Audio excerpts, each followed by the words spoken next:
যে আমরা মেন্টাল হেলথটাকে অনেক বেশি ইগনোর করতেছি, এটার কারণে আমাদের ওয়ার্ক কালচার, আমাদের ফ্যামিলিরা অনেক কিছু সাফার করতে হচ্ছে।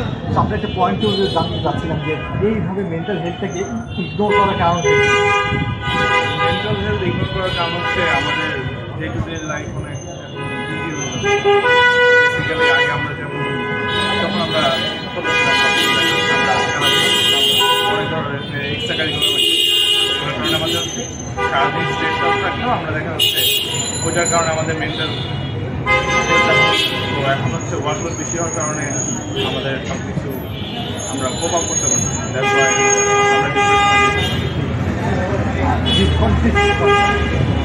আমার মনে হয় যে সবাই নিজের জন্য টাইম স্পেন্ড করা উচিত, যে আমরা আসলে হ্যাপিনেস ক্রিয়েট হয়।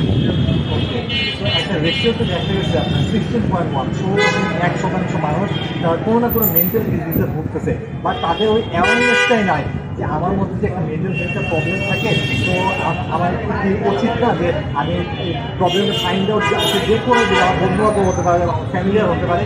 তো ওই পরামর্শ অনুযায়ী আপনি কি মনে করেন যে তাকে যদি বলা হয়, আমাদের আশপাশে সারাউন্ডিং তাকে যদি বলা হয় তার মধ্যে মেন্টাল হেলথের প্রবলেমটা আছে, কাউন্সিলরের অ্যাডভাইস দিতে পারবে? তো এই প্রেক্ষাপটে আপনি মতামত জানতে পারছেন। তো বেসিক্যালি আমাদের ওপেন মাইন্ডেড হতে হবে যে আমি একটা I am going through something, as far I should tell the problem. আর সেকেন্ড হচ্ছে আমার ফ্যামিলিকে আমার কেয়ার করা উচিত, কারণ আমি একটা মেন্টাল ট্রমার ছিল, এটা কেয়ার করবো আমার মন থেকে এটা তত তাড়াতাড়ি চলে যাবে। আর আমাদের সোসাইটি হচ্ছে কি বেসিক্যালি ছেলেদের ক্ষেত্রে হয় কি যে আমরা মনে করি যে ছেলেমেয়ে এই ধরনের প্রেশার নিয়ে অভ্যস্ত। তো আমার মনে হয় এটা ছেলে হোক বা মেয়ে হোক সবার জন্য মেন্টাল প্রেশার সেম। তো আমাদের এই পার্সপেক্টিভ চেঞ্জ করা উচিত যে ছেলে হলে ও মেন্টাল প্রেশার নিজে হ্যান্ডেল করতে পারছি। কেয়ার করা উচিত যে আমার ক্লোজ ওয়ান্স, আমার ফ্রেন্ড কোন প্রবলেমের ভিতরে দেখতেছে। তো আমাদের দেখা যাচ্ছে যে ইয়াং জেনারেশন তাদের কিন্তু একটা এগ্রেসিভ নেস এসে পড়তেছে মেন্টাল হেলথ ইগনোর করার কারণে।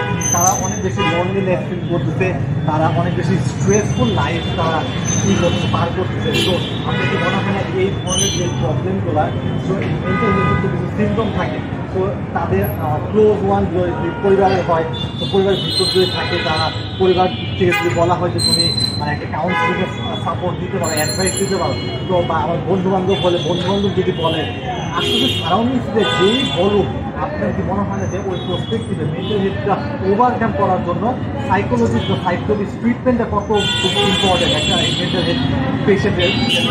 তো বেসিক্যালি আমার যেমন আমার ফ্রেন্ডরা এটা ফাইন্ড আউট করছে, আই ডোন্ট নো হাউ, তো তারা দেখা যাচ্ছে একটা ট্যুর প্ল্যান করছিল। যদি আমি প্রপারলি এটাকে একটা যদি একটা রোগ হিসেবে দেখি তাহলে এটা আমার অবশ্যই সাইকিয়াট্রিক বা সাইকোলজিক্যাল অবশ্যই লাগবে, কারণ সব টেকনিক্যাল সব কিছু তো সবাই না। তো বেসিক্যালি সাইকিয়াট্রিক থেকে গেলে হয় কি উনি ওই প্রবলেমটা ফাইন্ড আউট করে আমার কী করা উচিত এগুলো খুব ভালোভাবে সলভ করতে পারে। Thank you so much. Thank you.